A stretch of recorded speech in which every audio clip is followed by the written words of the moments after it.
Kan ya rungokno tenan ya. Dados kula niku pun neliti beberapa kitab. Sak bijak-bijake ahli hukum, asal gak nabi gak rasul iku tetep bijak nabi. Senajan to cara zahir nabi rasul iku penuh dengan ketegangan. Nggih saulang lagi penuh dengan apa?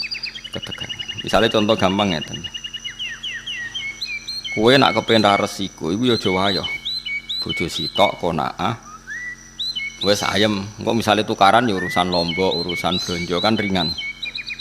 Tapi kena bojomu papat itu tukarannya kan seru, no? Seru. Tapi cara hukum, mbah kowe iso nglakoni mbah ora, muga-muga ora iso. Paham nggih? Kowe kudu tetep yakin sing bojone papat mbek sing siji ku afdol papat. Piye-piye mau, cara hukum nulung wong wedok sitok iku apik, mestine nulung papat iku luwih apik.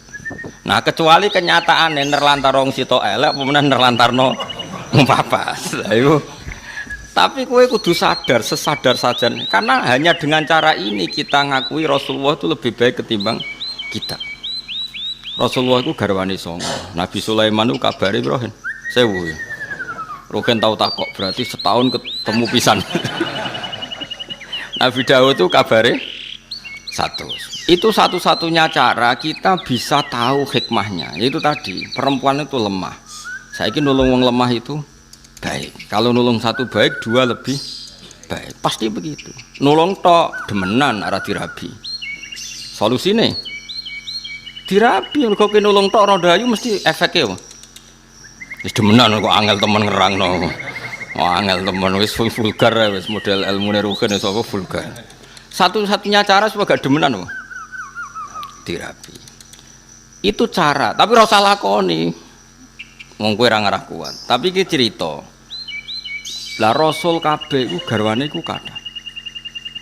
Era Nabi Muhammad dikurangi 9 untuk umatnya papat. Tapi umatnya papat itu dodake. Prakteknya kiai-kiai Jawa Timur banyak bojone tetep papat, tapi sing tau dirabi 20. Go sing loro iku cadangan, no? Sing loro kan dipegat-pegat anggar bar di anak dipegat. Jadi akhirnya rabine mau papat tapi tahu ngrasakno wong 20.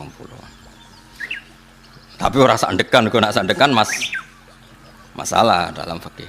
Nah, apapun ndak cocok kita, apapun beda kita, tetap kowe kudu ngakon. Jajal sampean delok sejarah Wali Songo. Sunan Bonang ibene Kalijogo, kok Kalijogo ibene kan silang-silang mergo Joko Tingkir mantune iki kok silang kon silang-silang kabeh. Paham ya? Nah itu Rasul. Saya ulang lagi itu Rasul. Jadi Rasul itu orang yang berani ngambil sikap resiko meskipun itu ahli hikmah gak wani, tapi nak Rasul itu wani. Tapi ahli hikmah gak wani. Cara sinten Luqman Hakim gak duwe nyali ngono gak duwe, tapi Nabi Daud wani. Berarti Rasul mbek wong saleh ku dhuwur ndi yo ora tingkatane tetep dhuwur Rasul. Itu tadi karena wani ngambil apa? Resiko. Itu kalau kita ndak punya nyali. Ini penting kalau terangno, paling enggak kowe ra janggal kena apa Rasulullah para nabi ku berpoligami. Kowe ora iso nglakoni la aja terus janggal kafir kena janggal. Kulo nu gak ada pengalaman buruk sekali secara intelektual, tapi saya alhamdulillah menangi pengalaman itu. Jadi dulu itu ketika ada seorang kiai terus jatuh karena dia kiai nasional dan dibully di media massa itu dikira karena poligaminya. Sehingga sampai orang itu yakin bahwa poligami itu buruk karena poligami itu disinyalir karena hiperseks. Karena seksnya berlebihan sehingga seorang kiai butuh poligami. Sehingga semua media menulis betapa buruknya poligami dan pasti motivasinya itu hiperseks, seks yang berlebihan. Ternyata penulisnya, kenapa saya mengatakan trauma intelektual? Karena saya itu dulu pernah husnudzon bahwa penulis-penulis itu tak kira muslim yang baik atau dengan pikiran keislamannya. Ternyata itu disusupi non-muslim supaya orang itu janggal dengan poligami. Setelah janggal berarti nanti orang Islam janggal dengan nabinya. Gayanya janggal sama kiai itu, tapi lama-lama janggal dengan nabinya. Itu bahaya. Makanya kita meskipun tidak berani poligami, tidak beraninya macam-macam, dibiayai, wedi sing asli Melayu, macam-macam lah, sebab itu kan macam-macam. Karena 1 tambah 1 tetap 1, karena lari satu, kadang lari dua-duanya. Jadi itu kan gambling, apa berjudi. Utawa delian, terus enake ning ndi ono delian barang ngene. Tapi apapun itu kita harus mirip-mirip Nabi, niru Nabi. Kalau menolong orang satu itu baik, harusnya dua itu lebih baik, harusnya empat lebih baik. Kalau punya satu saja masalah, berarti empat lebih masalah. Kita hanya ngomong gitu terus. Nah terus hukumnya piye Gus? Hukumnya yang ngono iku, ngono pokoknya paham ya? Hukumnya piye? Hukumnya ya. Misalnya kayak kula mulang wong siji ku apik, mulang wong loro luwih apik, mulang sak musala luwih apik. Tapi nek mulang ora bener bodoni wong sitok wae dosa. Apa meneh bodoni wong sak musala. Hukumnya ya wis ngono iku. Lah terus piye? Ya ora piye-piye, pokoke hukumnya. Nah itu Rasul dengan hikmah itu, Rasul itu di atas hikmah. Rasul itu di atas. Misalnya contoh gampang gini, kita tak dudono bodoni wong zuhud. Tapi luwih bodoh kowe ya, maksudnya iki bodone wong zuhud tetep luwih bodoh kowe. Ana wong zuhud dikeki dhuwit wong kafir. Dikeki dhuwit wong kafir 1 juta misalnya. Aja partai, nak partai kan nyuwap. Engko nang mbok contohno partai tertentu ning Indonesia sing non muslim aja contone aja partai. Partai iku wis bulet padha bulet lah. Sing bulet maksudnya. Tak baleni malih. Misalnya Mustafa kan gayane zuhud, jenggoten dilo terus kadang mbebot rakum ra roh wong, pokoke modele jadab wis kaya wis soleh-soleh. Iku nak dikeki dhuwit non muslim 1 juta iku gak gelem, dipakano anake wedi haram, disumbangno masjid wedi ra ditampa mergo dhuwit kok wong kafir. Dikekno bojone kok dadi daging haram. Itu zuhud. Tapi di atas itu ada makom yang di atas zuhud.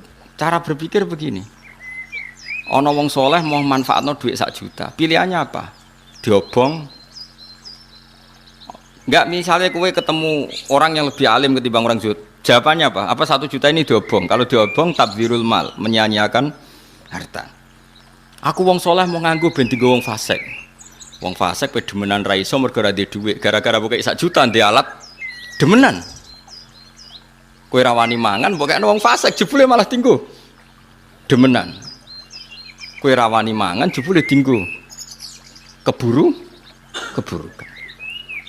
Makanya itu masyhur perdebatan ulama Al-Azhar itu. Ada ulama Al-Azhar menerima orang pejabat dolim, sedekah, sing sitok nampa, sing sitok ora. Jare sing ra nampa, ulama kedonyan dikek pejabat fasik nampa. Jare sing nampa, Kiai Bento, iku dhuwit nak dicekel pejabat fasik, kemungkinane digo demenan, digo fasik-fasik. Cekel kiai, saleh. Jadi ilmu bezuhud itu beda, mas. Mulane aku tetep dhuwur aku makome. Mbah kapan-kapan nak dhuwur kowe ora ro. Lewat jalur tikungan terus kayak nyelip. Makanya saya kenapa termasuk pengagum Syekh Abdul Qadir Jilani. Kalau kamu pengagum beliau kan karena kitab manakibnya. Kalau saya enggak, saya ini punya kitab banyak karangan beliau. Termasuk yang paling terkenal itu Al-Hunyah, terus Al-Futuhat Al-Ilahiyah, terus banyaklah karangan beliau. Yang orisinil maksudnya, yang mansub ilaihi, yang memang orisinil ada sanadnya, bukan yang madsus ya, bukan kitab yang sebetulnya agak karangan beliau tapi dianggap. Karena di dunia kitab juga resiko ada yang namanya madsus apa? Madsus itu cara hadis mudallas, sebenarnya Nabi nak ngendikan itu tapi dikatakan ngendikan untuk menjustifikasi satu madhab. Tak contohnya begini misalnya. Ya tadi kayak kasusnya Mustafa, misalnya Abu Jahal ijek urip. Ruhin mbek Mustafa, Ruhin niku tapi Ruhin gak sufi masalahnya geleme mergo butuh duit. Misale mus kowe saiki dikeki Abu Jahal, dikeki duit 1 juta. Kang Mustafa aku loro jenengan kok unik, tak kei duit 1 juta nggih. Ampun, dosa. Sangkana Abu Jahal, Mustafa kei duit ra gelem. Terus digo tombok mbek Abu Jahal, digo tombok lah. Coba sekarang Abu Jahal make itu untuk tombok, untuk judi. Itu kamu sekarang ikut salah enggak? Ikut, karena andekan uang itu kamu pegang, dia tidak bisa menggunakan uang itu untuk judi lagi. Lah itu Rasul punya logika lebih jelimet. Kalau orang zuhud kan asal gak make, ya sudah, supaya gak resiko makan haram. Kata Abdul Qadir, tapi kalau jangan niru ya, kalau nggak kelasnya jangan niru. Kenapa para Rasul dan para sahabat memakan harta ghanimah? Harta ghanimah itu hartanya siapa coba? Orang kafir. Kalau perang, orang kafir kalah kan hartanya disita, namanya harta apa? Harta orang kafir itu kan dari transaksi yang kafir. Mungkin mereka rentenir, mereka jual beli khamr, jual beli anjing, jual beli celeng, macam-macam lah. Paham ya? Dari semua hasil kekafiran ini dipakai alat perang. Setelah perang kalah, Nabi nggak ngambil itu. Makanya semua ilmu itu ada silsilahnya, Kefuan. Kata Nabi, saya diberi ilmu 5 yang Nabi dulu nggak dikasih. Di antaranya ghanimah. Ukhillat lanal ghanaim walam takhilla li ahadin qabli. Ghanimah di era saya halal, tapi nabi-nabi dulu tidak. Kenapa di nabi-nabi dulu ghanimah tidak halal? Nabi Musa nggak boleh makan rampasan Fir'aun. Nabi Ibrahim nggak boleh makan rampasan Namrud karena miliknya orang. Tapi kata Nabi, untuk saya boleh. Itu lama itu menduga-duga, kok aneh. Nabi kok nabi pilihan kok malah nggak boleh, malah boleh memanfaatkan ghanimah.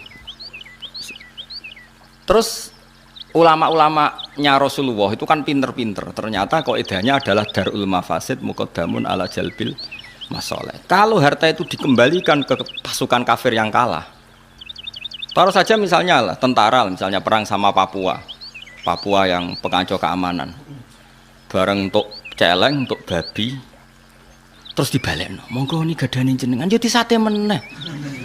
Aduh disita, tapi coba pangan nak babi. Nah contohnya tapi coba pangan, mereka haram ainiyah, napa? Paham ya? Nah termasuk contohnya itu wong wedok kan lagi sing senengane rugen.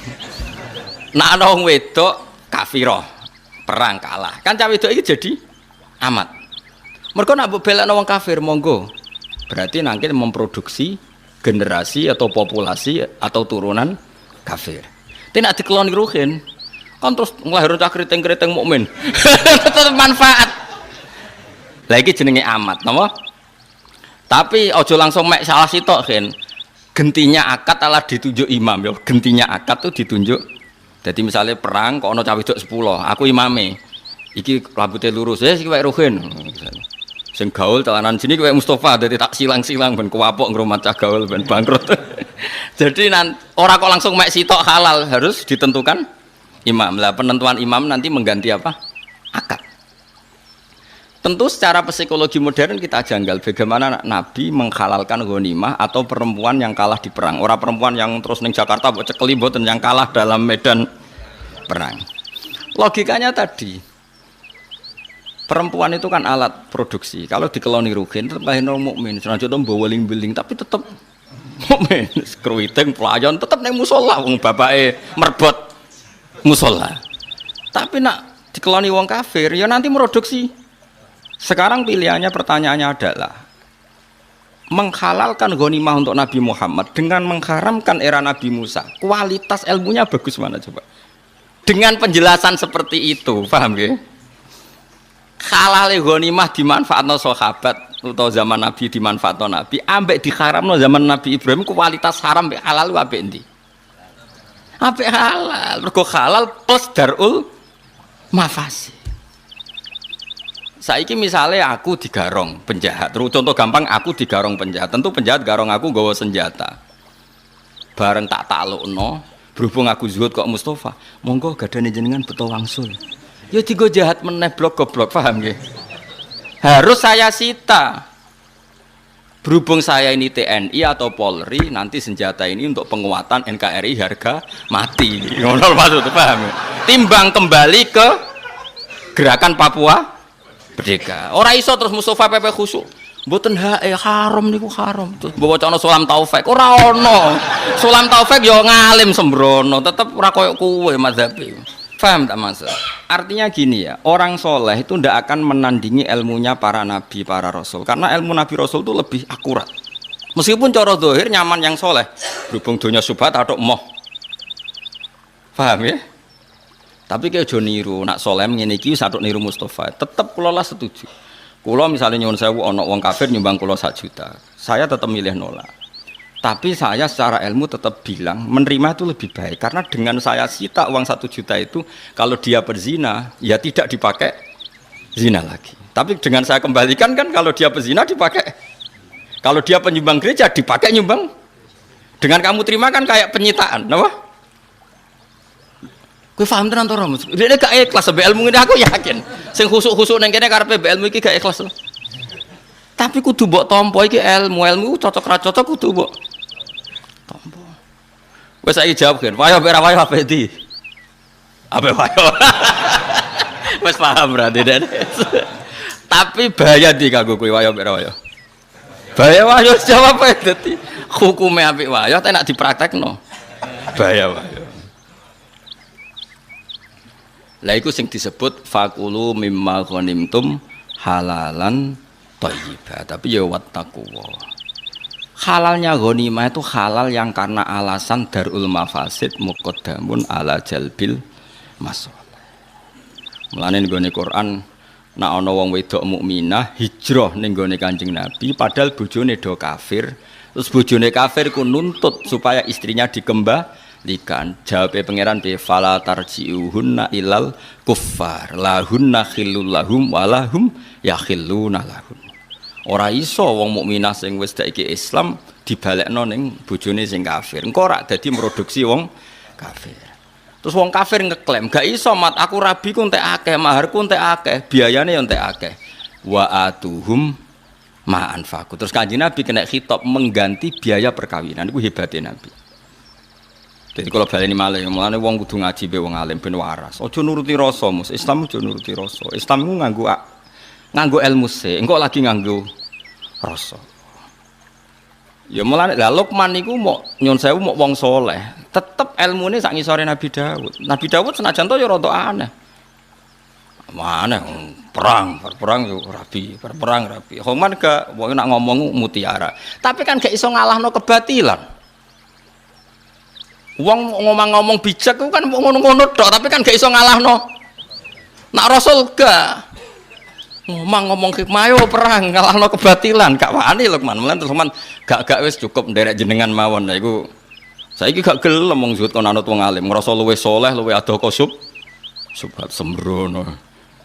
Ora oleh anak ilmu fatwa kudu anut wong alim. Wong alim biasane rada sarap sithik-sithik. Perkarane yo ruwet pancen. Hukume wis napa? Ruwet. Paham niki perlu kula sampekno ben jenengan ngerti. Ya dadi halale mulane kabeh nabi ku mesti apik. Nabi Ibrahim, Nabi Musa diharamno ghanimah. Ya ana masuk akal, piye-piye donyane wong kafir ku dari haram. Saiki wong kafir di dhuwit, ana sing krana rentenir, jualan babi, jualan celeng. Misalnya wong Korea Utara, Korea Selatan, coba transaksi babi saja berapa miliar. Berarti mereka punya uang dari transaksi uang apa coba? Haram. Makanya wajar saja kalau mereka perang kemudian jadi ghanimah oleh Allah diharamkan ghanimah itu karena materinya dari haram. Asal usulnya dari itu juga satu kebenaran dan itu dipakai Allah untuk menghukumi, membimbing Nabi sebelum Nabi Muhammad. Era Nabi Muhammad itu dihalalkan, tapi tidak babinya loh ya, yang sudah rupa-rupa uang yang babine loh. Nah, babi itu kan haram ainiyah, no? Karena logika yang terbangun adalah jika uang ini dikembalikan ke orang kafir, maka kalau mereka ingin nyerang orang Islam jadi pakai senjata, sing seneng demenan ya digo demenan, kok sing seneng bangun gereja digo bangun. Bagus mana disita sama dikembalikan? Disita. Paham ya? Lah itu berarti menerima ghanimah. Mulane terus fakulu mimma ghanimtum halalan thayyibah. Tapi ya wattaqwa. Karena ini riskan.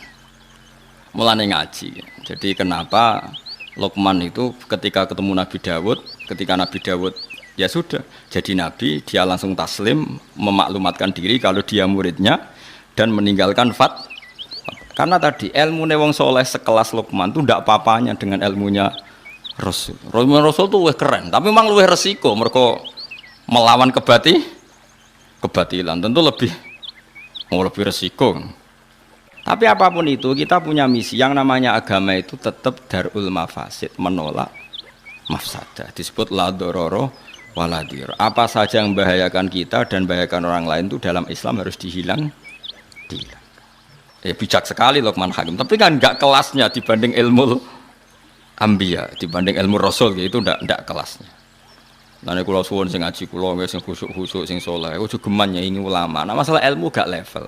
Tapi kan ngrasa luwih saleh nggih monggo wong ngrasa saleh wae, ora tenan wae. Mosok GR wae ora oleh, napa GR wae? Ora oleh.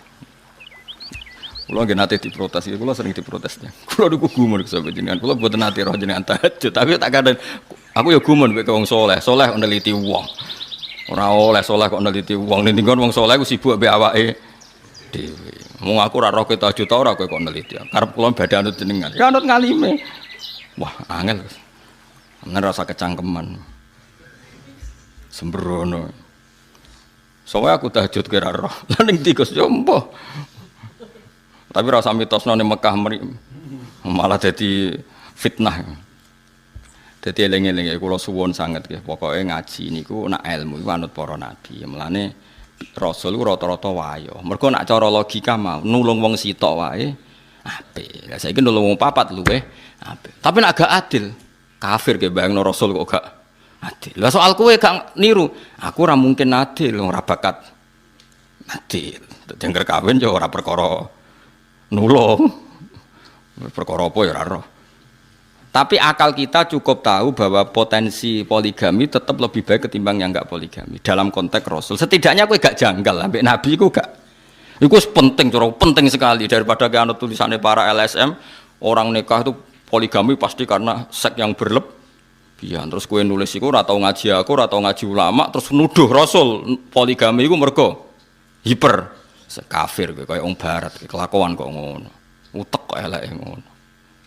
Paham, mulane kula nerangno emosi perkara ini kamu harus tahu wis ora iso nglakoni lah, tapi kamu tahu logika ilmunya tahu. Paham ya? Paham segala maksud. Dengan demikian terus kowe roh nabi wayah wah apik tenan, nulung wong sito apik menen nulung kena dinut tenan. Kena dinut apike, tapi praktekno aja kan gak kuat. Praktekno tuntas yakin. Saroko kanca-kancaku sing wayah iku ya bar do sampet. Kalau dia konco lemu, bareng wayah kuru, tak takoki. Angger saya takoki, angger ana wong diet, piye carane diet kuru? Wayah, jamin kuru. Wonge akrab bae kula. Dhisik lemu, bareng wayah langsung kuru. Padahal bojo keduane wayu. Gara-gara iku dhisik iku ya apik mek dekne. Bareng dekne wayah mulai berontak. Dhisik sopan jenenge rong dirabi. Berontak termasuk berontak iku pas anake cilik iku wayahe nyusui. Nek semutung gak gelem nyusui. Bingung dekne. Nyentak iku bojo anyar ra disentak ra gelem nyusui. Anake disusui sapi mosok nasabe mbek sapi. Bingung terus kuru. Nganti saiki kuru. Nganti saiki guyon takoki diet iku ya. Wah ya terus. Diet iku. Ya tapi wae kula suwun nggih ngaji nggih. Pokoke kena apa mulane sinten di antara yang didakwakan Syekh Abdul Qadir Al-Jilani teng kitab Al-Ghuriyah niku. Kenapa ghanimah itu halal? Padahal ghanimah itu min amwalil kufar yang notabene dari transaksi yang haram. Karena ini penyitaan barang haram yang supaya enggak dipakai haram lagi. Lah nek ngono BNN nangkep narkoba terus berhubung boten gadan kula niki haram. Jenengan damel harus kita hancurkan. Tapi kalau ain kaya narkoba kudu dihancur ora oleh dinggo. Dadi kaya celeng, asu, terus narkoba kudu dihancurno. Tapi nek kaya senjata mbok hancurno kan tabdzir. Harus dipakai untuk kepentingan negara. Pokoknya walhasil itu kudu ana penyitaan ya, kudu ana napa? Kalau masih bisa digunakan secara halal digunakan, kalau ndak ya dihancurkan. Misalnya kayak narkoba ya tentu pilihannya dihancurkan. Pun Anis kurli wali walidak. Hikmah pertama sing diajarno Luqman Hakim niku anis kurli wali walidak. Anis dene kelakuan wa kulna latik sing ngucap kita ingsun maksud Allah lahu maring Luqman anis kurlillah. Mbok yo syukur sira lillahi maring Allah. Alama ing atase perkara ato kang wis paring sapa wa kang sira minal hikmati sange hikmah. Jadi hikmah pertama dadi wong urip siji syukur. Pun ngandel kula. Urip nomor siji syukur muga dhe pangeran. Aja syukur perkara liyane pangeran pun. Sayyidina Ali ku dadi wali besar wiridane ngeten tak warai tak ijazahi wiridane Sayyidina Ali. Ada 3 kalimat yang kata para ulama, 3 kalimat ini yang menjadikan Sayyidina Ali tidak akan terkalahkan oleh kalimat hikmah manapun. Ya tentu yang selevel Sayyidina Ali ya sama-sama yang tidak nabi tentu enggak bandingkan dengan Rasulullah sallallahu alaihi wasallam karena semua kata-kata itu mahmalnya yang selevel, mahmalnya yang selevel. Jadi tidak bisa kamu jadi si anak Sayyidina Ali itu di pemikiran yang enggak tertandingi oleh siapapun. Sawangane malah nganti ngalahno Nabi sembrono ya ora ono ngene kuwi. Sia yang seperti ini sudah dikeluarkan dari kelompoknya. Jadi tetap enggak ada yang sampai seperti itu. Sayyidina Ali kalau wiridan ngendikan ngeten. Ya Rabbi kafani izzan antaku nali robban. Wa kafani fakhron an aku nalaka abdan. Jadi ya Allah, cukup saya ini terhormat karena punya Tuhan Engkau. Maksudnya punya Tuhan yang keren, yang lahul asmaul husna, yang ala kulli syai'in qadir. Jadi kafani izzan antaku nali robban. Saya ini sudah cukup sekali sebagai orang yang sangat terhormat karena punya Tuhan Engkau. Wa kafani fakhron an aku nalaka abdan, dan saya cukup bangga sekali karena saya hamba dari jenengan. Kayak apa nistanya saya kalau hamba dari Fir'aun, dari Namrud yang sama-sama manusia. Coba betapa hinanya kita kalau jadi budaknya Namrud, termasuk budaknya Isa sekalipun. Karena kita sama-sama makhluk, sama-sama manusia. Kenapa dia Tuhan kita? Makanya Sayyidina Ali ngendikan wa kafani fakhron an aku nalaka abdan, an aku nalaka abdan. Saya begitu bangga karena saya hamba dari jenengan. Masyhur itu ya. Kafani izzan antaku nali robban wa kafani fakhron an aku nalaka napa abdan. Jadi apa ya, dulu ulama-ulama itu punya makalah-makalah yang spesial. Jadi syukur sama Allah. Terus ketiga menyangkut zuwiyat lanat dunya. Misalnya begini. Rungokno ya Mus, kowe kon nerangno kowe rada kangelan. Kowe wis kadung roh wong wedok ayu ning ngarepmu. Kamu kan butuh pertolongan dari Allah supaya tergoda dari fitnah itu. Berarti kowe butuh pertolongan Allah untuk diselamatkan dari fitnatin nisa, fitnahnya perempuan. Dengan kenyataan sekarang, kowe ngaji ngarepe ruhin, ngarepku ora ono wong wedok. Ya sama-sama selamat, tapi wis kadung roh itu kan selamate perjuangan. Nak ora roh selamatnya itu enak, lebih nyaman kan karena kita tidak tahu maka jadi kebutuhan.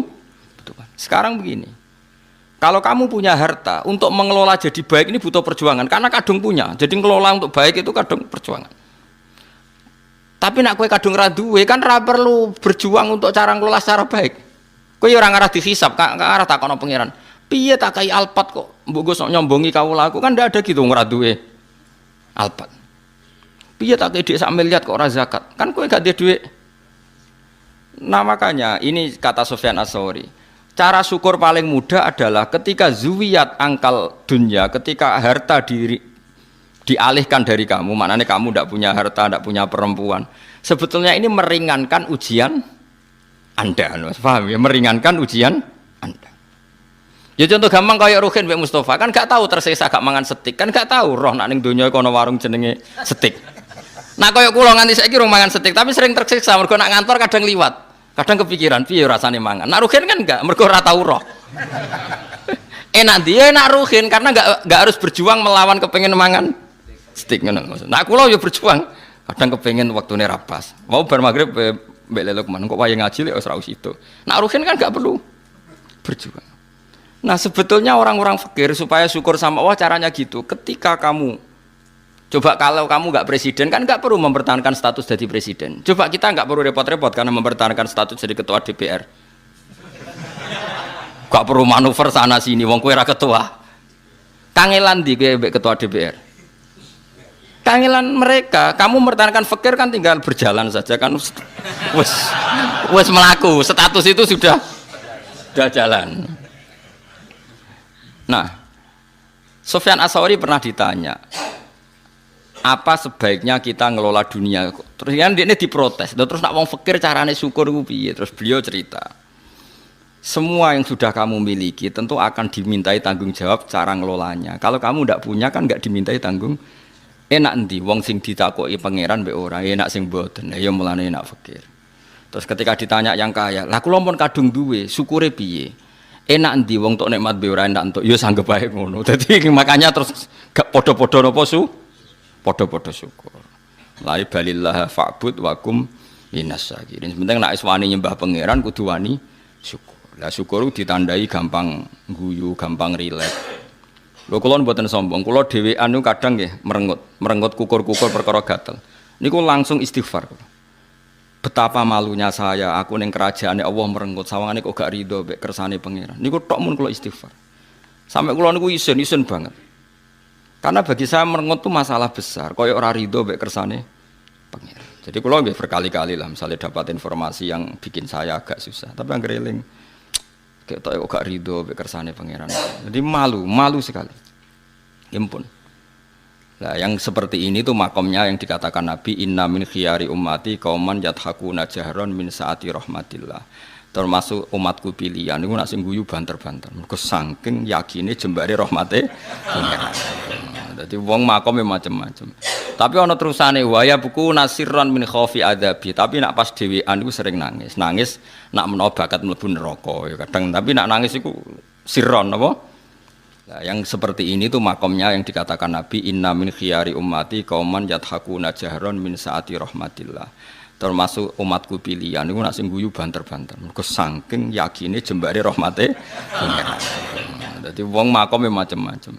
Tapi ana terusane waya buku nasirran min khaufi adzabi. Tapi nak pas dhewean iku sering nangis. Nangis nak menawa bakat mlebu neraka ya kadang. Tapi nak nangis iku sirron apa? Sirron. Tapi ya ana kiai sing model walian. Tapi ini pun buatan pati madhab ya. Jadi kalau baleni malih ya. Jadi Sayyidina Ali terus diikuti para ulama. Ke Sayyidina Ali teng toreko di murid jenis Hasan Basri. Hasan Basri dia murid Habib Al-Ajmi terus nganti Ma'ruf Al-Qurhi terus sampai kita sampai Abdul Hasan Asyadili di murid Abdul Abbas Al-Mursi. Abdul Abbas Al-Mursi di murid Ibnu Athaillah napa As-Sakandari terus sampai kita. Era modern ya wonten Said Abdul Al-Haddad niku sing aran Nasaihul Ibad terus kula niku apal ya terus terakhir misalnya kita menangi sing aran Anatut Thalibin Said Abi Bakar Sato piyambake punya murid jenenge Kiai Mahfud Termas Kiai Mahfud Termas ini murid Mbah Fakih Mbah Hasyim Asy'ari terus Mbah Hasyim dugi jenengan ya dugi Ansor barang lan gedeng Ansor iku sanate ya padha tok Mbah Hasyim napa Asy'ari sembrono iku dadi sing ngaji ya sanate tok Mbah Hasyim sing organisasi ge sanate dugi napa lah ngakonine mbah nak sanate padha nak ngakonine duka penting kula terangno nggih dados dadi wong-wong sufi riyen ku gampang masyhur itu Abdul Qasim Al Junaidi nate ngengken muridé tuku daging misale Ruhin tak kei dhuwit 100.000 Ruhin tukokno daging sak kilo Ruhin teko muni ngene Gus ora cukup regane daging sak kilo iku 120.000 jare Abdul Qasim Al Junaidi ya wis nak ngono Ruhin gawe murah wong 100.000 mboten cukup malah gawe murah. Lah ya ora sida tuku. Larang nak kowe kepengin tuku. Angger gak sida tuku rak dadi murah. Dadi wong sufi dhisik ku cara ngadhepi ku gampang. Yes pokoke wong ulama dhisik ku cek enteng ngadepi donya ku cek gampang. Kaya Kanjeng Nabi misalnya. Iku ketok anak Nabi tenan. Nabi nate rawuh saking perjalanan, wangsul takok Sayyidah Aisyah. Sah bubur harisa sing mbok sediakno kanggo aku iku endi? Aku kepengin mangan. Sayang ya Rasulullah bubur itu sudah habis karena tak kasihkan orang. Jawab Nabi, enggak, yang kamu kasihkan orang itu malah yang masih. Jadi Nabi itu dulu kalau memahamkan orang supaya senang sedekah itu ngendikannya begini, saya masih hafal. Wa hallaka mimmalika illa ma tasaddaqta fa abqaita wa labista fa ablaita wa akalta fa afnaita. Misalnya saya punya uang 1 juta. Kemudian tak pakai poya-poya makan yang tidak penting. Itu hilang dari WC. Yang masih adalah sing tak sedekah ning fakir miskin, tak sedekah ning santri ning masjid. Berarti ketika saya sedekah di masjid 200.000 ya itu yang masih. Tak kasihkan yatim piatu 100.000 itu yang masih. Tak kasihkan ulama 100.000 itu yang masih. Yang susuknya itu malah rawan hilang karena tak gue makan yang enggak penting atau melakukan sesuatu yang enggak. Kata Nabi, kamu dengan harta kamu hubungannya yang kamu sedekahkan berarti kamu abadikan. Berarti kena duit 1 juta kok sedekah 200.000 ya itu yang abadi. Sehingga sahabat itu udah gampang sedekah karena merasa itu yang abadi. Makanya Nabi Ibrahim kalau mau makan ngajak yatim piatu, ngajak orang fakir. Karena dia takut semua makanannya ini nanti jadi WC, tapi dengan mengamalkan kan ada yang jadi amal yang abqaita yang abadi. Lah disebut ma indakum yanfadu wa ma indallahi apa yang kena kamu pasti hilang, tapi yang nanti menuju Allah abadi. Seperti saya misalnya ngajar di sini. Waktu yang saya tak pakai leha-leha lihat TV, mungkin waktu yang hilang, tapi waktu yang tak pakai ngajar tafsir Jalalain itu mungkin yang abadi. Sehingga saya tidak pernah merasa semulang Mustafa gunane apa ndak. Ini waktu yang abadi. Senajan to ya ora mesti iso minterno wong, itu kan takdir. Kan ngaji ra wajib pinter, sementing ikhlas engko gak mlebu swarga. Golek pintu sing guri-guri lah kan sementing mlebu. Serap penting liwat ngarep malah ra sopan iku dalane para nabi liwat apa? Soal ilegal liwat gures ilegal lah yang penting mlebu di bangkok ngarep ra sopan ngutut. Paham gitu. Dadi carane syukur ngoten nggih napa? Cara pandang ngoten niku. Saiki ke di donya akeh mari hisab. Dihisab ora dihisab enteng ndi?